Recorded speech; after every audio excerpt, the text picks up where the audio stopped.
అతను ఎందుకు ఏడుస్తున్నాడంటే అక్కడ జరుగుతున్న అతని పెళ్లి బలవంతంగా అతన్ని కిడ్నాప్ చేసి పెళ్లి మండపానికి తీసుకొచ్చి పెళ్లి చేస్తున్నారు.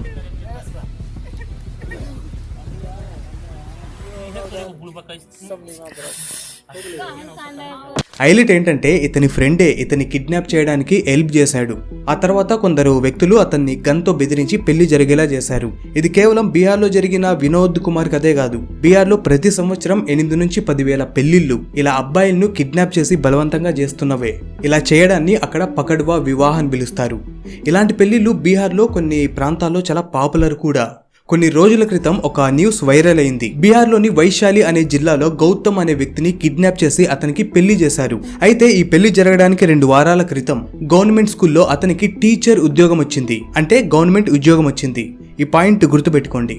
అదేవిధంగా పోయిన సంవత్సరం బేగూసారాయ్ అనే ఏరియాలో ఉండే ఒక వెటర్నరీ డాక్టర్ ని